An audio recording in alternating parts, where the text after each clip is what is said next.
출애굽기 22장 21절에서 27절 말씀입니다. 본문 모니터에 나와 있으니까 같이 함께 읽도록 하시고, 온라인으로 예배드리시는 분들은 성경책을 찾아서 같이 읽으시면 더 좋습니다. 같이 읽도록 하겠습니다. 너는 이방 나그네를 압제하지 말며 그들을 학대하지 말라. 너희도 애굽 땅에서 나그네였음이라. 너는 과부나 고아를 해롭게 하지 말라. 내가 만일 그들을 해롭게 함으로 그들이 내게 부르짖으면 내가 반드시 그 부르짖음을 들으리라. 나의 노가 맹렬함으로 내가 칼로 너희를 죽이리니 너희의 아내는 과부가 되고 너희 자녀는 고아가 되리라. 내가 만일 너와 함께한 내 백성 중에서 가난한 자에게 돈을 구워주면 너는 그에게 채권자같이 하지 말며 이자를 받지 말 것이며, 내가 만일 이웃의 옷을 전당 잡거든 해가 지기 전에 그에게 돌려보내라. 그것이 유일한 옷이라. 그것이 그의 알몸을 가릴 옷인즉 그가 무엇을 입고 자겠느냐? 그가 내게 부르짖으면 내가 들으리니 나는 자비로운 자임이니라. 아멘. 지난주에도 손해배상법에서 봤지만 율법은 이웃에 대해서 자비와 관용을 베푸는 거예요. 그게 율법의 정신입니다. 오늘 말씀의 결론부터 말씀을 드리면, 하나님의 공동체를 지켜나가기 위해서 율법을 주셨는데 그 공동체를 지켜나가는 법의 정신이 어떻게 되냐면 자비와 관용을 베푸르라는 거예요. 자비와 관용으로 하나님의 공동체를 지켜나가는 것, 그걸 뭐라고 얘기한다고요? 율법이라고 얘기하는 거죠. 우리는요, 옳고 그름을 따지는 데에 너무 집중해 있어요.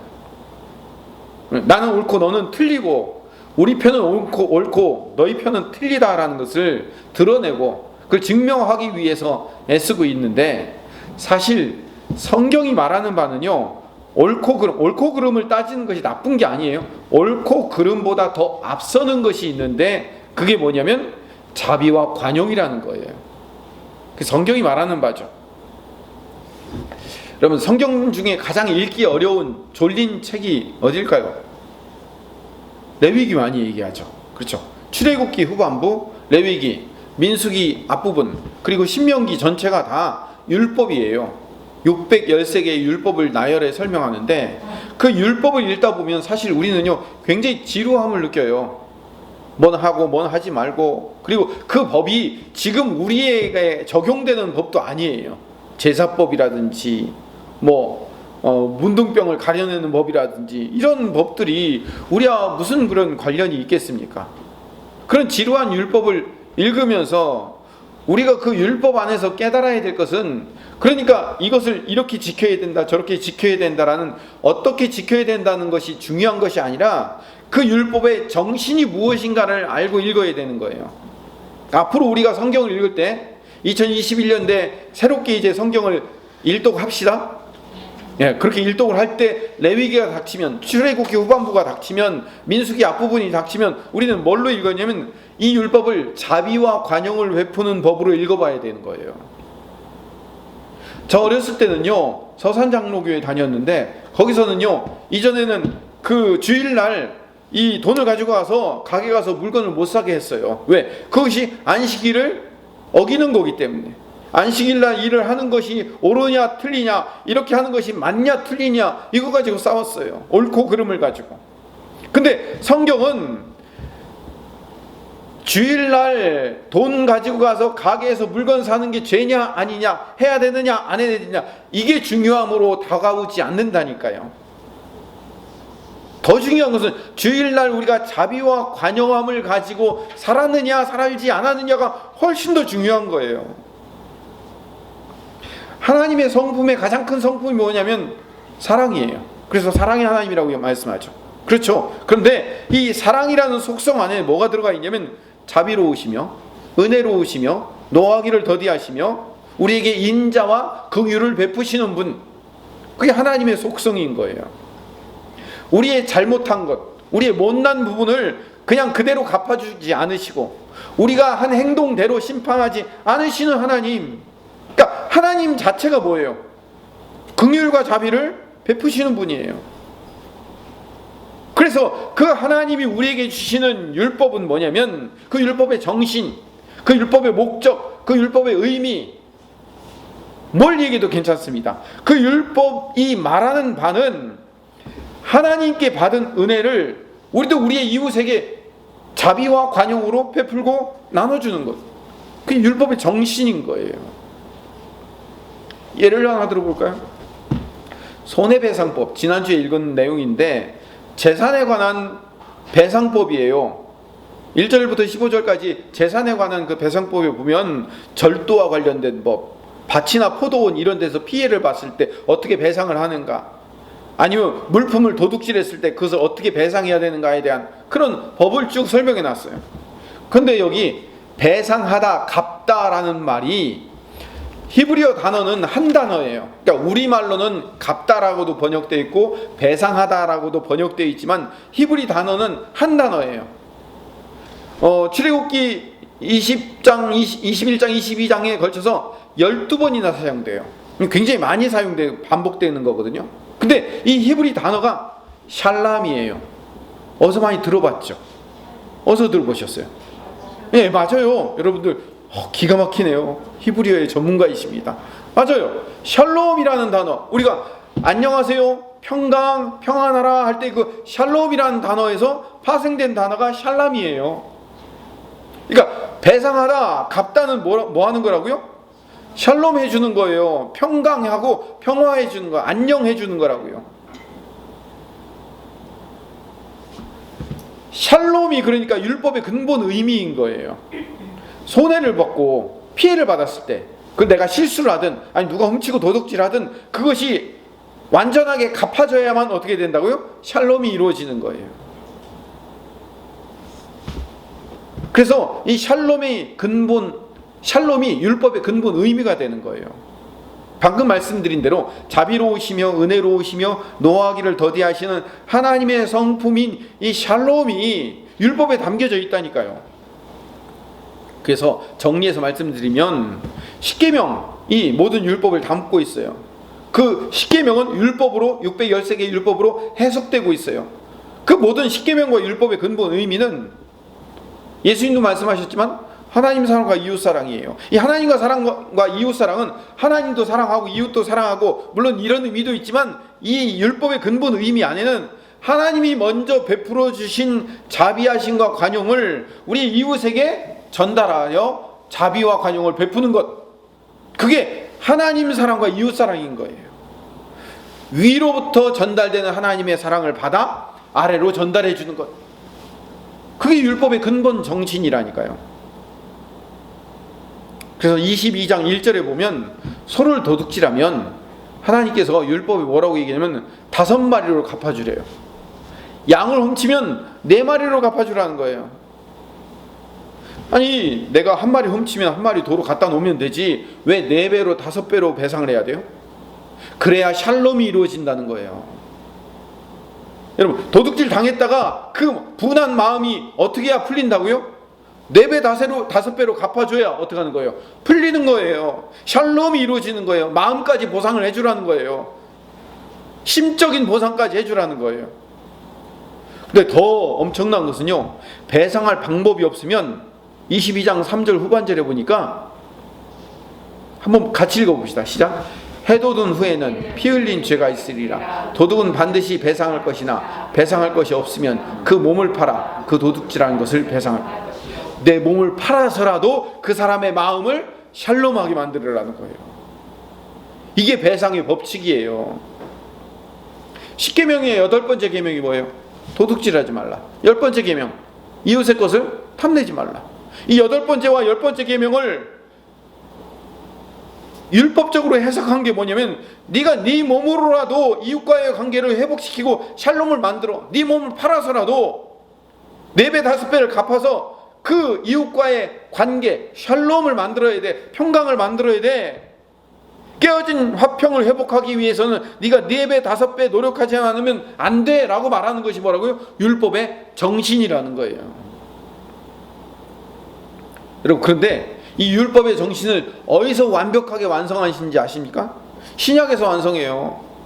신약에서 어디서 완성되냐면 이 깨어진 샬롬이 회복된 대표적인 예가 누가복음에 등장합니다. 누가복음 5장 19장 5절부터 10절까지의 말씀을 같이 우리 천천히 읽어봅시다. 시작. 예수께서 그곳에 쳐다보시고 이르시되 삭개오야 속히 내려오라. 내가 오늘 내 집에 유하여야겠다 하겠다 하시니 급히 내려와 즐거워하며 영접하거늘 무사람이 보고 수군거려 이르되 저가 죄인의 집에 유하려 들어갔도다 하더라. 삭개오가 서서 주께 여짜오되 주여 보시옵소서 내 소유의 절반을 가난한 자들에게 주겠사오며 만일 누구의 것을 속여 빼앗은 일이 있으면 내 갑절이나 갚겠나이다. 예수께서 이르시되 오늘 구원이 이 집에 이르렀으니 이 사람도 아브라함의 자손임이로다. 인자가 온 것은 잃어버린 자를 찾아 구원하려 함이니라. 삭개오는 원래요 돈에 눈이 멀었던 사람이에요. 그래서 이 돈을 벌기 위해서, 이 돈으로 이 허한 마음을 채우기 위해서 동족의 피를 빨아서라도 치부할 만큼 돈에 대한 집착이 심한 사람이에요. 그래서 세리장이 된 거예요. 뒤에서 뭐라고 손가락질하는 이 매국노, 저 더러운 놈, 이 돈으로 이렇게 욕을 해도 나는 이 돈만 모으면 돼 라고 돈에 세상적인 말로 환장한 사람이에요. 근데 그 삭개오에게 예수님이 다가가셔서 오늘 내가 너네 집에 가서 같이 지내야 되겠다라고 말씀하시는 거예요. 여러분 절대로 삭개오의 집에 율법적인 그 정결법에 따르면 그 집에 들어갈 수 없어요.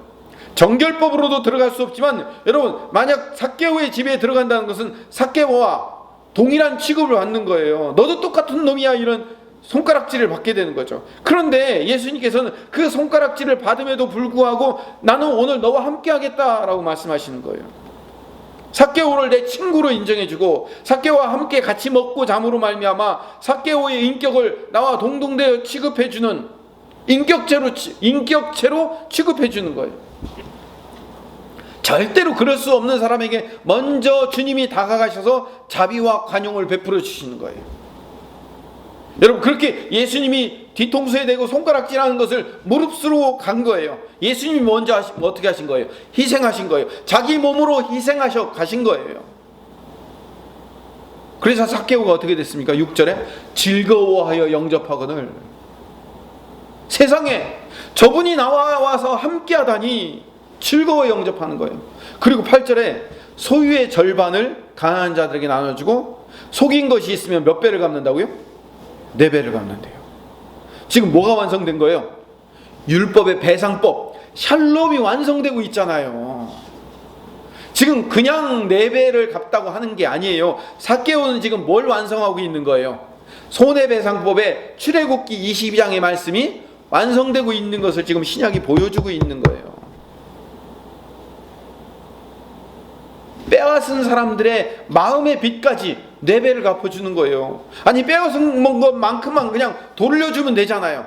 그런데 4배나 갚겠다는 얘기는 뭐예요? 내가 저들의 마음까지 풀어줘서 내가 샬롬을 완성하리라, 내가 율법을 완성할 것이다 라고 얘기했잖아요. 여러분 진정으로 손해배상법을 완결하여 완성해낸 사람은 누구예요? 바리새인들이 아니라 삭개오란 말이에요. 삭개오가 어떻게 그렇게 완성해낼 수 있었을까요? 누구 때문에? 예수님 때문에. 왜요? 예수님이 먼저 은혜를 주셨기에 그 받은 은혜를 다시 자비와 관용으로 베풀었단 말이에요. 삭개오 이야기는요 율법의 완성을 보여주는 이야기인 거예요.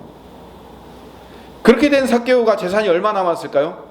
성경학자들의 말에 따르면 삭개오는 재산의 절반을 가난한 자들에게 주고 내가 빼앗은 것의 4배를 갖고 나면 빈털터리가 된대요. 세리로 돌아가기 전의 모습으로 다시 돌아왔어요. 그럼에도 불구하고 삭개오는 기뻐요. 왜요? 예수님이 먼저 자비와 관용을 베풀어 주었기 때문에. 그래서 받은 사랑을 나눠준 거란 말이에요. 여러분 보세요. 율법의 정신을 지금 삭개오가 지키고 있잖아요. 세리장임에도 불구하고 율법의 정신을 제대로 지킨 사람은 삭개오밖에 없었어요. 그 당시 제사장들, 율법학자들, 바리새인들, 서기관들이 율법을 지킨 게 아니에요. 그들은 문자적으로 자구적으로 지켰을지는 모르지만 율법의 근본 정신인 하나님의 사랑을 받아 자비와 관용으로 베푸는 일을 완성시키지는 못했단 말이에요. 샬롬을 완성시키지 못한 거예요. 이렇게 삭개오가 율법을 완성시킬 수 있는 그 배경에는 예수님이 계셨어요. 예수님이 아까도 말씀드렸지만 먼저 찾아와서 먼저 사랑을 주시고 먼저 자비와 관용을 베푸셔서 그를 하나님 온전한 인격체로 보고 존중해주고 격려해주시고 그 잘못을 지적해주는 것이 아니라 그 삭개오 내면에 있는 아픔을 먼저 배상해 주셨잖아요. 예수님이 자기 몸을 던져 먼저 배상해 주심으로 말미암아 삭개오가 회복되어 또 다른 사람을 배상해 주는 일이 일어나는 거예요. 율법의 정신이 완성되는 거잖아요. 하나님 사랑과 이웃 사랑의 정신이 완성되고 있는 거잖아요. 이게 율법이에요. 우리는 율법을 이렇게 읽어야 되는 거예요. 오늘 본문 출애굽기 22장 21절 말씀으로 다시 돌아가 봅시다. 같이 한번 읽어볼까요? 너는 이방 나그네를 압제하지 말며 그들을 학대하지 말라. 너희도 애굽 땅에서 나그네였음이라. 지금 율법에 너는 이방 나그네를 학대하지 말고 압제하지 말라라고 하는 이유가 뭐예요? 네가 원래 애굽 땅에서 이방 나그네였기 때문에, 네가 원래 학대를 당하고 압제를 당했던 사람이었기 때문에, 네가 하나님의 은혜로 애굽 땅에서 나왔기 때문에 너도 네 땅에서 이방 나그네를 학대하거나 압제하지 말라는 거예요. 네가 받은 은혜를 그 이방 나그네들에게 관용과 자비로 베풀어라 라고 말하고 있잖아요. 지금 관용과 자비를 베풀어라는 이야기가 출애굽기에 계속 반복되고 있는 거예요. 하나님으로부터 내가 먼저 은혜를 받았고 자비와 관용을 얻었다는 것을 깨닫고 나면 자연스럽게 스스로 일어설 수 없는 자들의 처지와 상황을 동정하여 그들에게 다시 자비와 관용을 베풀 수 있는 것, 이 율법의 근본 의미이며 정신인 거예요. 내가 자비와 관용을 베푼다는 것은 내가 조금 여유가 있으니까 띄어서 너 주겠다는 의미가 아니에요. 이것은 하나님의 율법을 지키는 근본 정신이며 우리가 해야 할 의무라고요. 임무라고요. 자비와 관용은 성도들에게 있어서의 임무예요. 그냥 하면 좋은 일이 아니란 말이에요. 임무예요, 우리. 지금까지 말씀드린 이 율법의 정신을 재해석해서 명확하게 정리한 신약의 해석이 예수님의 비유 안에 들어가 있어요. 그 비유가 뭐냐면 우리가 너무나도 잘 알고 있는 1만 달란트 빚진 자와 100데나리온 빚진 자의 비유예요. 1만 달란트의 빚을 탕감받은 자가 나라는 사실을 인식할 때 100데나리온 빚진 자를 용서하고 자비와 관용을 베풀 수 있는 거잖아요. 이 100데나리온과 1만 데나리온 빚진 자의 이야기가 바로 율법의 근본 정신을 재해석해 놓은 이야기예요. 예수님은 이 땅에 오셔서 비유들을 설명할 때 반은 뭘 얘기하냐면 하나님의 나라에 대해서 이야기했어요. 하나님의 나라가 어떤 것인가. 그리고 또 반은 뭘 얘기하냐면 구약의 율법의 근본 의미가 무엇인가를 설명하는 것이 비유예요. 마태복음 18장 25절에서 27절 말씀을 읽어볼까요? 같이 읽읍시다. 갚을 것이 없는지라 주인이 명하여 그 몸과 아내와 자식들과 모든 소유를 다 팔아 갚게 하나니 그 종이 엎드려 전하며 내게 참으소서 다 갚으리라 하는 그 종의 주인이 불쌍히 여겨 놓아 보내며 그 빚을 탕감하여 주었더니 원래 율법에 따르면 25절에 어떻게 해야 된다고요? 갚을 것이 없을 때는 그 몸과 아내와 자식들과 모든 것을 다 팔아 갚아야 되는 거예요. 아까 뭐라고 했어요? 4배나 갚고 5배 갚아야 되는데 그렇게 하지 못할 때는 네 몸을 팔아서라도 갚으라고 얘기하잖아요. 율법에는 이렇게 갚아야 돼요. 그런데 그 종이 엎드려서 주인님 내가 갚긴 하겠는데 지금 당장 못하니까 라고 얘기하자 27절에 불쌍히 여겨서 그 빚을 탕감해 준 거예요. 주인이 종에게 자비와 관용을 베풀어 준 거예요. 근데 자기 동년배인 친구가 100데나리온 빚진 자가 왔는데 그에게 자비와 관용을 베풀지 않잖아요. 넌 갚아! 라고 얘기하잖아요. 그러자 이 모든 일을 주인에게 일러요. 그러자 그 주인이 그 1만 달란트를 탕감받은 그 종을 다시 데리고 와서 뭐라고 얘기하나 봅시다. 32절 33절 말씀 시작. 이에 주인이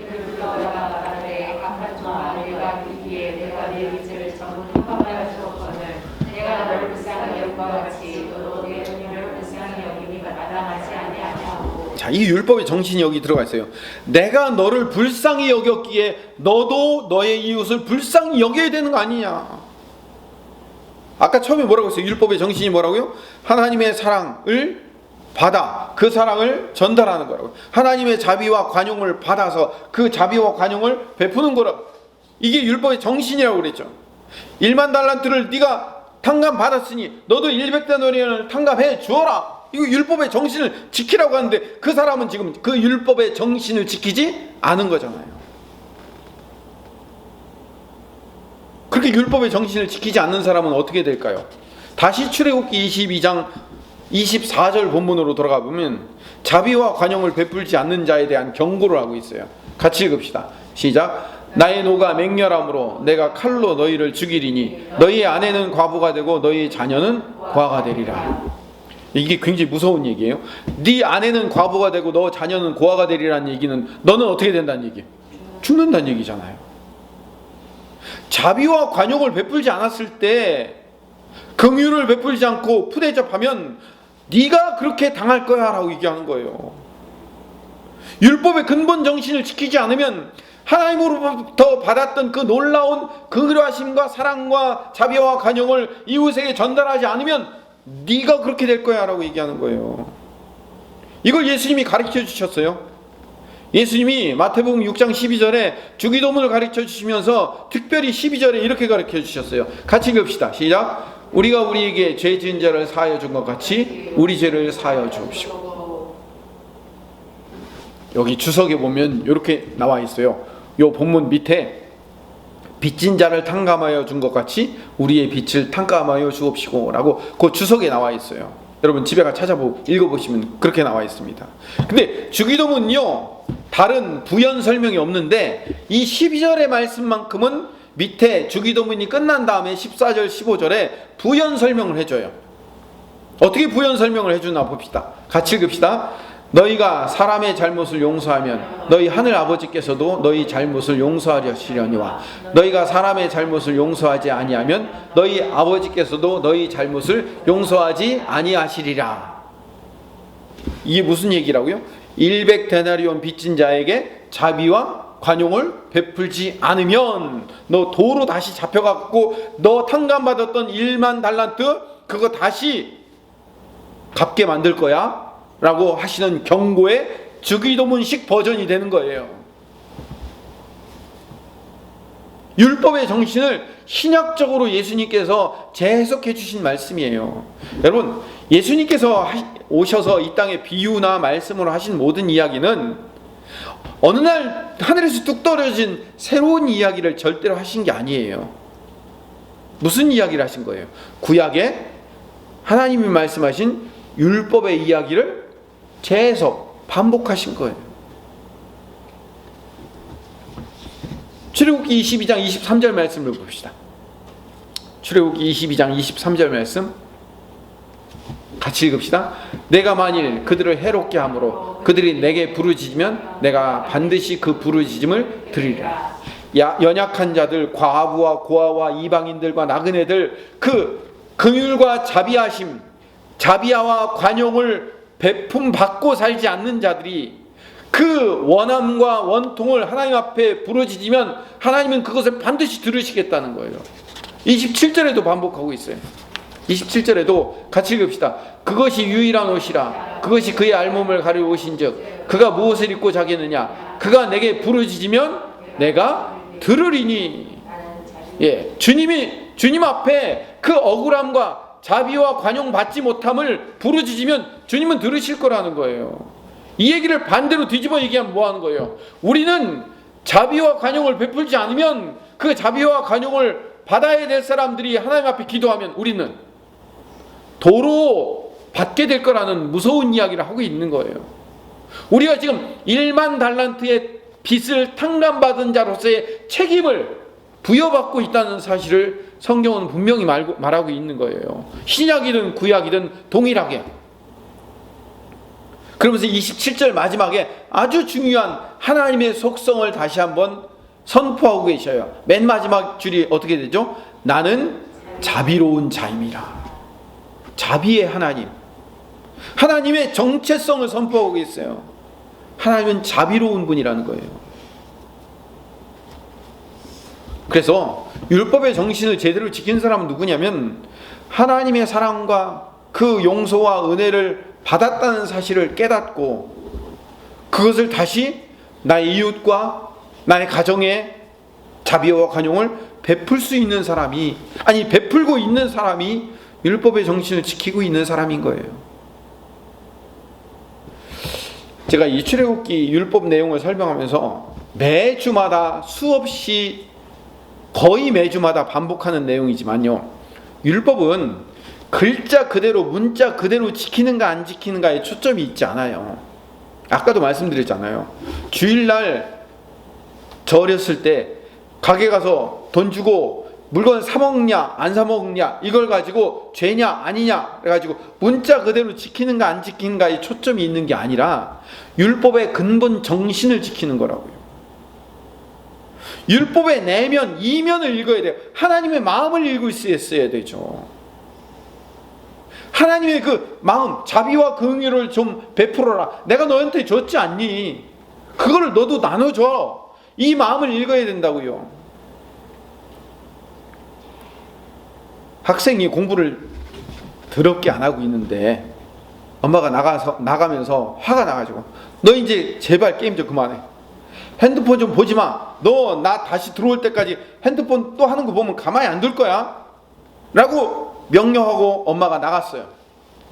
그러면 이 명령을 받은 이 학생이 엄마가 뭐라고 그랬어요? 핸드폰 하지 말고 게임하지 말라는 명령을 받았으면 그 명령을 지키기 위해서 핸드폰 안 하고 게임 안 하면 할 게 있어요, 없어요? 없으니까 뭐예요? 하고 있는 거야. 엄마 올 때까지. 왜? 하지 말라고 그랬으니까. 그 엄마가 문을 딱 열고 있어. 그런데 이 애가 아직도 이러고 있어요. 너 뭐 하냐? 핸드폰 하지 말라고 해서 아무것도 안 하고 이러고 있어. 이러고 있어요. 이 엄마 마음을 안 거예요, 지금? 아니죠. 엄마가 지금 제발 핸드폰 하지 말고 게임하지 말고 있어라고 하는 것은 그 무슨 의미가 있는 거예요? 네, 제발 좀 공부를 하든가, 아니 너한테 필요한 책을 좀 읽든가, 너한테 유익한 삶을 살아라. 지금 제발 그거 좀 하지 말아라는 그런 의미인데, 정말 핸드폰 하지 말라고 그랬다고, 게임 하지 말라고 그랬다고 그냥 하고 있으면은 그게 엄마의 마음을 읽은 거냐고요. 문자적으로는 지켰죠, 그렇죠? 문자적으로는 지켰어요. 왜? 하지 말라고 했으니 안 하고 있으니까. 엄마의 마음을 읽는 것이, 그것이 진짜 법을 지키는 거죠. 성경에 있는 법을 문자적으로 지키는 것이 중요한 것이 아니고 하나님의 마음을 읽는 거예요. 하나님의 마음을 읽는 거. 하나님께서 자기 아들을 주어서 죄와 사망으로 죽을 수밖에 없는 우리 죄인인 우리에게 자비와 관용을 베풀어 주셨어요. 그렇다면 우리가 다시 그 형제들에게 자비와 관용을 베푸는 자가 되는 것은 당연한 율법의 정신에 따른 의무인 거죠. 마지막으로 이 율법의 정신이 녹아있는 또 다른 예수님의 비유가 있어요. 그게 바로 사마리아인의 비유예요. 누가복음 10장에 가보면 예수님께서 율법 교사가 예수님을 시험하려고 찾아왔어요. 근데 예수님이 먼저 선수를 치셨어요. 이 율법 교사에게 율법이 도대체 무엇이냐라고, 넌 율법을 어떻게 읽느냐라고 얘기해요. 율법을 어떻게 읽느냐. 다시 말하면 율법을 넌 자고 문자 그대로 읽느냐, 아니면 그 율법의 정신을 알고 있느냐라고 물었거든요. 그랬더니 이 율법 교사가 아주 똑똑하게 율법의 정신을 이야기해요. 뭐라고 이야기합니까? 내 이웃을, 하나님을 마음을 다하고 뜻을 다하여 내 하나님을 사랑하고 내 이웃을 내 몸과 같이 사랑하라고 정답을 딱 얘기해요. 그러자 예수님이 뭐라고 말씀하시면 내 대답이 옳도다. 이를 행하라. 그리하면 살리라. 라고 얘기하는 거예요. 무슨 얘기냐면 율법의 정신을 네가 알고 있으니 하나님의 받은 사랑을 내 이웃에게 전달하는 것을 실천하고 살아. 그 율법의 정신 맞아. 너 말 잘했네 라고 얘기하는 거예요. 그러면서 등장한 비유가 사마리아인의 비유예요. 이 비유의 안에 보면 제사장과 레위인은요, 율법을 문자적으로 지키기 위해서 강도 만난 이웃을 피해갔어요. 지금 여리고에서 예루살렘으로 이 제사장과 레위인이 올라간다는 얘기는 뭐냐면 자기의 당번, 차례가 되어서 제사 드리러 올라가는 거예요. 제사를 드리러 올라가는 제사장이나 레위인은요, 시체를 만져서는 안 돼요. 지금 피 흘려 거반 죽어가는 사람이 피를 만지거나 아니면 거반 죽어갔다고 얘기하니까 시체나 다름없는 이 사람을 만진다는 것은 율법적으로 문자적으로 이 제사장과 레위인이 율법을 어길 수 있는 거란 말이에요. 그렇죠? 그러니까 내가 이 제사를 드리러 가기 위해서 저 강도 만난 자를 만지는 것은 율법을 어길 수 있는 거예요. 피 흘린 시체를 만지면 안 되기 때문에. 그래서 율법을 잘 지키기 위해서 이 제사장과 레위인은 강도 만난 이웃을 피해갔단 말이에요. 근데 예수님의 비유는 율법을 문자적으로 지키려고 이웃을 외면하는 것이 그 정말로 잘 지키는 건 맞니? 라고 물어보고 있는 거잖아요. 율법의 관점에서 보면 사마리아인은요, 절대로 만질 수 없는 사람이에요. 유대인들이 사마리아인 지역으로 통과하여 들어가서도 안 되고 이방인보다 더 부정한 사람들이기 때문에 그들을 만지거나 그들과 함께 식사를 할 수도 없어요. 사마리아인을 만지면 부정해요. 왜? 사마리아인 자체는 부정 덩어리이기 때문에. 그래서 만지면 부정 탈까봐 강도 만난 이웃도 못 만지고 갔는데, 부정으로 똘똘 뭉쳐있는, 부정함으로 똘똘 뭉쳐있는 이 사마리아인이 강도 만난 자를 만져서 돕는 거예요. 역전이 일어나는 거죠. 자비와 관용의 법이 정결법을 이기는 거예요. 자, 이 비유에서 말하는 바가 뭘까요? 이 비유는 율법을 진짜 지킨 사람은 레위인과 제사장이 아니고 누구예요? 사마리아인이잖아요. 사마리아인은 율법을 지킬 수 없는 사람이라고 생각했거든요. 율법과 거리가 먼 사람이라고 생각했는데 예수님의 비유에 따르면 율법을 진정으로 지킨 사람은 사마리아인인 거예요. 그래서 다시 율법교사에게 예수님이 물어보셔요. 여기서 율법을 진짜 지킨 사람이 누구냐라고 물어보니까 이 율법교사가 차마 사마리아인입니다라고 말을 할 수 없으니까 자비를 베푼 자이니이다 라고 말하잖아요. 율법의 근본 정신을 지키는 사람은 어떤 사람이라고요? 자비를 베푼 사람이에요. 이 비유의 마지막 37절을 읽어봅시다. 누가복음 10장 37절 말씀 같이 한번 읽어봅시다. 시작. 이르시되 자비를 베푼 자니이다. 예수께서 이르시되 가서 너도 이와 같이 하라 하시니라. 자비를 베푼 자. 율법의 근본 정신은 뭐 하는 사람이라고요? 자비와 관용을 베푸는 자라고요.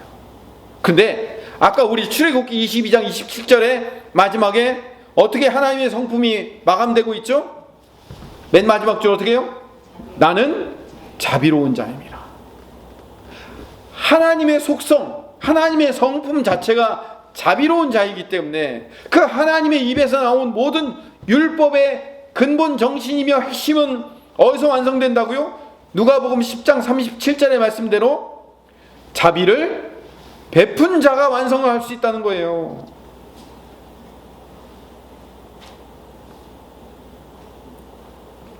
율법의 근본 정신을 아시겠죠? 2020년 한 해를 마무리하면서 우리가 출애굽기 율법에 대해서 지금 몇 주 또는 몇 달간 배워왔습니다. 지금까지 배운 그 출애굽기가 가르치는 율법의 핵심은 하나님으로부터 받은 그 놀라운 사랑을 내 이웃에게 나누며 전달하라는 거예요. 제가 여러 번 반복해서 말씀을 드렸습니다. 이 이웃 사랑을 풀어 설명하면 오늘 설교 말씀의 본문대로 자비와 관용이에요. 여러분들의 가정에서 여러분과 함께 늘 지내는 여러분의 가족들에게 베풀어야 할 것은 뭘까요? 자비와 관용이에요. 가장 베풀기 어려운 사람 중에 한 사람들이 가족이에요. 자비와 관용을 베풀 수 있어야 돼요. 여러분 주변 이웃들에게 그 자비와 관용을 베풀 수 있어야 돼요. 그건 우리의 의무예요. 율법을 지키는 근본 정신을 가지고 있는 자들의 책임이기도 해요. 우리는 코로나19로 말미암아 어렵고 정말 힘들었던 한 해를 보내고 있습니다. 제가 알기로는 IMF 때보다도 훨씬 더 어려웠던 것 같습니다. 내년에는 좀 풀리겠죠? 네, 우리가 이 어려운 상황, 정말로 힘든 상황을 한 걸음씩 걸어가면서 우리가 정말로 여기서 이 마지막 주일 예배를 드리며 발견해야 될 것은 뭐냐면, 율법의 근본 정신인 하나님으로부터 받은 그 놀라운 사랑을 우리의 가족과 이웃들에게 얼마나 자비와 관용으로 베풀고 있는가, 이걸 좀 점검해야 됩니다. 여러분, 사실 코로나19보다 더 무서운 바이러스가 지금 우리나라에 퍼져 있어요. 코로나 바이러스는 그거는 백신 맞고 치료제 맞으면 해결되는 바이러스인데, 지금 제가 말씀드리는 이 바이러스는요, 백신도 없어요. 치료제도 없어요. 이 바이러스가 무슨 바이러스냐면 편가르며 싸우는 정치 바이러스. 이 바이러스는 백신이 없다니까요. 치료제도 없다니까요. 지금 우리 서로 옳고 그름을 따지느라고 바빠요. 신앙보다 정치가 앞서 있어요. 정치색이 맞으면 신앙도 맞는 거예요. 정치색이 다르면 신앙마저도 틀리다고 생각하는 거예요. 정치의식이 신앙을 지금 이겨먹고 있다니까요.